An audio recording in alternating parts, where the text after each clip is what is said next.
I think one of the ways people think about abiding is, there's some understanding that dawns, some recognition, some realization, some insight that occurs, or a particular kind of experience that often comes along with certain insights that, and then there's some sense of getting that to remain in some way, to abide, so that it's not coming and going, right? Because we often have this sense that it's not abiding somehow. I don't abide in this enough, and I want to figure out some way to have this last so that I don't continue to have this experience like I keep losing touch with it somehow. I feel the ground of being, I feel presence, I feel awareness, I feel God, whatever. And then it feels like it slips away, right? I bet if I surveyed all of us here, there'd probably be some consensus feeling around either having that experience or having had that sense in the past. And then this curiosity dawns about, is there some way I can sustain this more so I don't continue to feel like I'm kind of coming into it and falling out of it, this understanding and this recognition.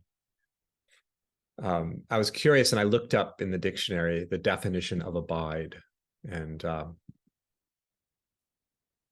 two relevant definitions. One is to remain stable or fixed in a state, and the other is to continue in a place. To remain stable or fixed in a state. Well, this becomes very interesting, doesn't it? Because, and I emphasize this all the time, if we just investigate the only thing there is to investigate, which is what's here, let's call that our experience, what we discover that it doesn't have any stability to it. There's nothing fixed about it. There's nothing that's remaining, essentially, for any amount of time. So that becomes very interesting in light of this desire or aspiration we may have to abide, stay somewhere, right? Not go off somewhere else, but stay present, stay awake, and so on. And yet, this is just constantly not staying, right? It's now just a few minutes after 10 here where I live, and nothing of the last, whatever, 5-6 minutes since we got on the Zoom is here now. It's all gone. So what is it, if anything, that could possibly abide in the face of all of this instability and impermanence and transiency? Is there something that remains, something that abides? Is that even possible? What would that even look like, to abide as this?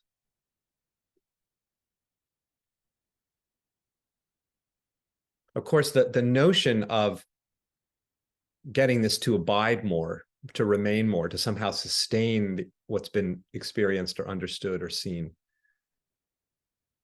underlying that is the notion that it doesn't abide, right? Otherwise, the question doesn't occur, because there's some sense that it's not abiding. And I believe that that sense of non-abiding arises out of this instability that is just constantly being experienced, of everything coming and going. Of course, it doesn't abide. It's slipping away in every instant. Reality is slipping away, slipping away, slipping away. What was the second definition? Remaining in some place. Try to remain in some place. Experientially speaking, you can't remain in any experience, because the nature of experience is to not remain, right? You feel that?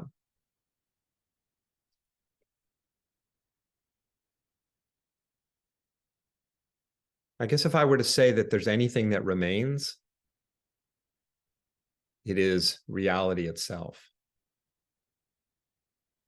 This. It's here. This abides. This always is this.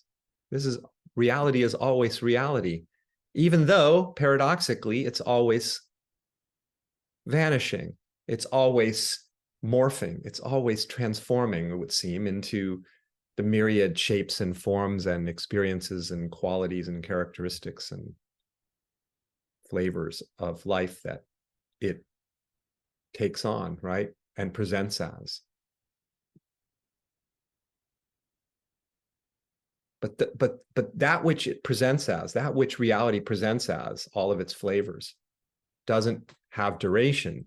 In that sense, it doesn't abide, right? It's just, right? You can't hold in place the moment, can you? The shape of the moment. It's like, okay, there's the shape of the moment. I like the shape, feels really awake and present and cool. I love this. I'm going to hold on to it. I mean, I tried to do this for years.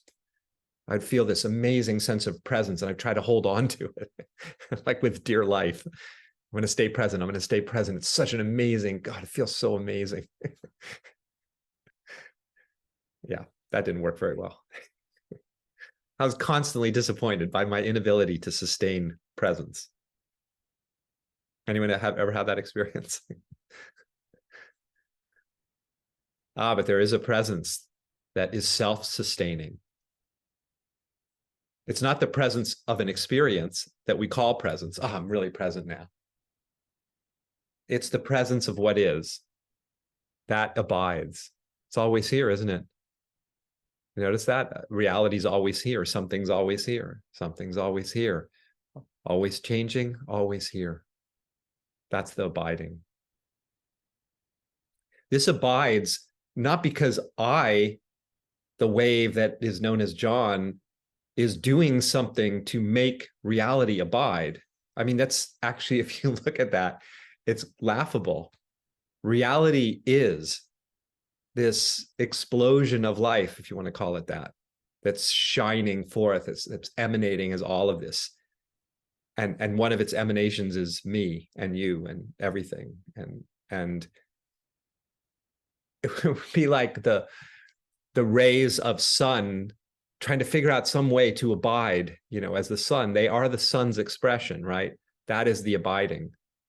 No matter how this is taking shape and form, no matter what's happening experientially, that is the flow of reality. That is the expression of reality, right?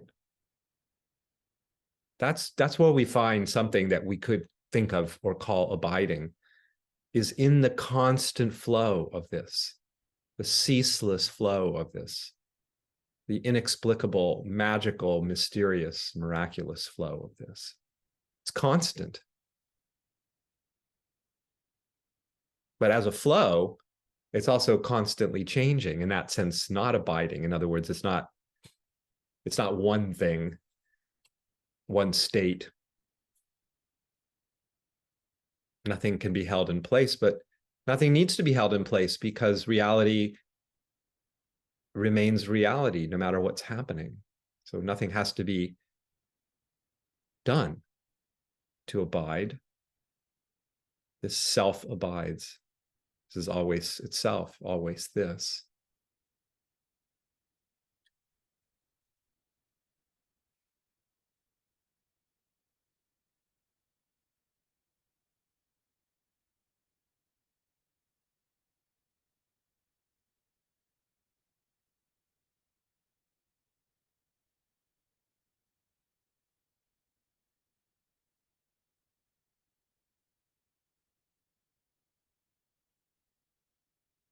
I was trying to find it before the meeting. I couldn't find it, but some time ago, I wrote this short little blog piece that I called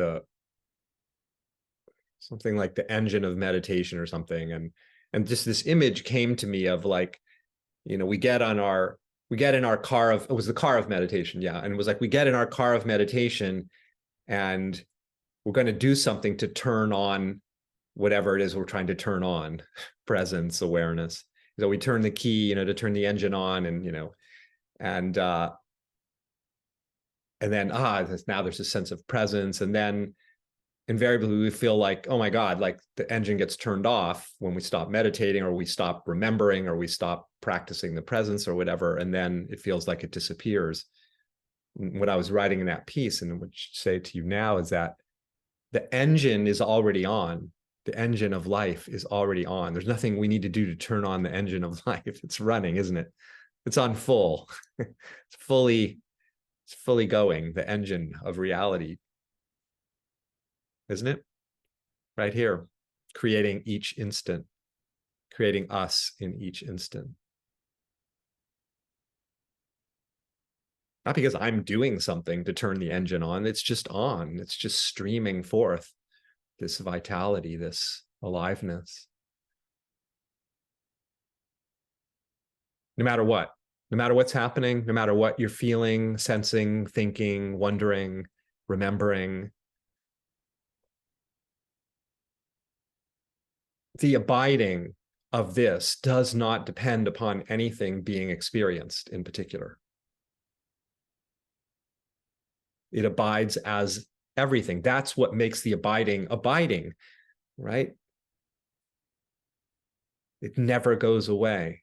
It never goes away. You could think of the abiding as being itself, the feeling of being, right? There's only ever the feeling of being. What else is there? It can look like anything. It can look like everything. It does look like everything that's encountered in all the ways we describe it. But it always abides as being. Being always is. Right? It doesn't feel a particular way.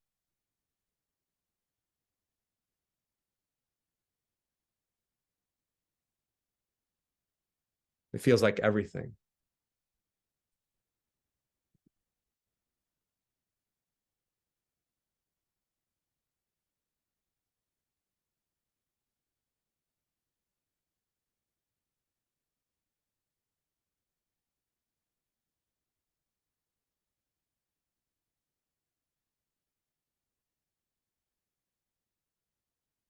And sometimes, in many ways, trying to make this abide is the opposite of abiding, if you want to describe it that way. Because trying to make it abide, like the moment I take a step towards, oh, I got to figure out some way to make this, how can I get this to abide more? We're essentially saying that it's not abiding already, right? And that is to miss the central understanding, which this simply always is. That's its abiding. But we tend to think like, I'm not abiding now, but if I do X, Y, or Z enough time, or enough time passes, or I listen to enough talks like this, or read enough books, or do enough meditation, or whatever, then finally this will settle down and I'll always be in this. I'll always be abiding. That's really a very common sort of idea. But it would be like the waves saying, if I just did enough things and waited long enough, eventually figured out how to abide as the ocean, then I would abide as the ocean. But like to imagine that is to keep reinforcing this idea that this isn't already the case. This isn't already the ocean abiding as the ocean of reality, of the ocean of life. It already abides. It already is appearing as everything. You see?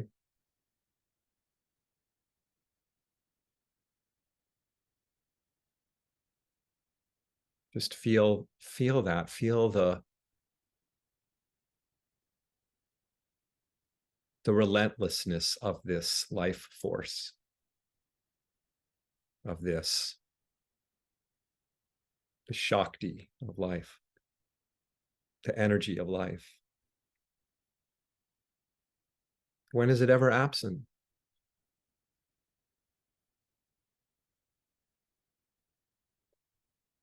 Sure, it can look like moments that we might feel like, oh, wait a minute, I feel confused, I feel lost in the mind, I feel identified with X, Y, or Z.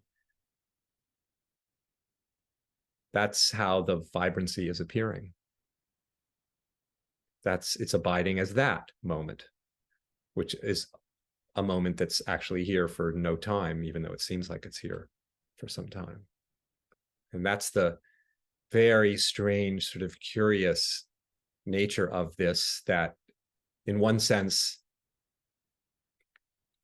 never remains, always disappearing, right? The moment just gone, impossible to hold on to. And yet the sense of something always here, relentlessly here, just rock solid presence that never, ever goes anywhere. The presence of life, presence of, I can't really say what that is because I can't really even say what life is or what being is, or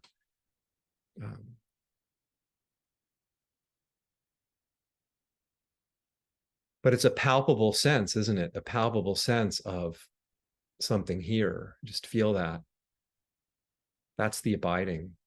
And that is always, just notice how that, no matter, as you sit here, no matter where you might be going, you know, no matter what might be occurring seemingly, experientially, circumstantially, all of it is this flow of being, this flow of reality, this flow of presence, this flow of something that has no name for it, is beyond all names, and yet, in a sense, is all names. Beyond all qualities, yet it is all qualities, seeming qualities. Beyond all definitions, but it is all that seems definable. Beyond all the forms, but it is all the forms.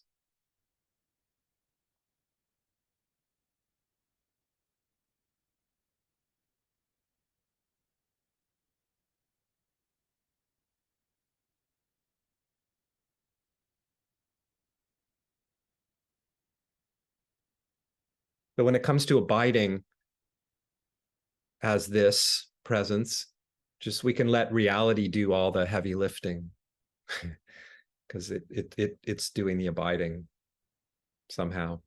It's just here.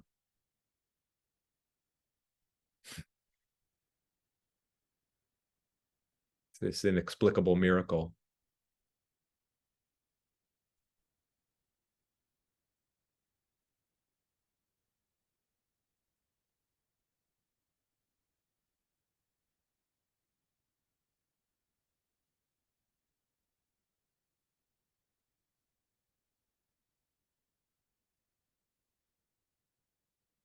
So I'll just leave you with this, that if there's any key to abiding, is to see that it's impossible for there to be anything but abiding. At any moment, we might think, oh, wow, I've lost it. It's gone. I'm not abiding as what I realize. It's like,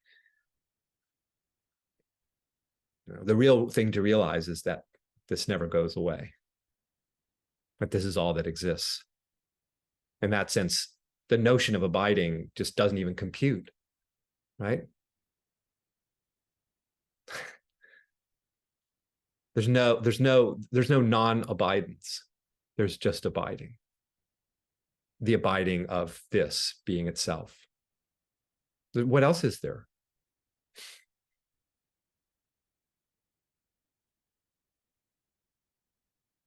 There's no opposite to abiding. There's no non-abiding.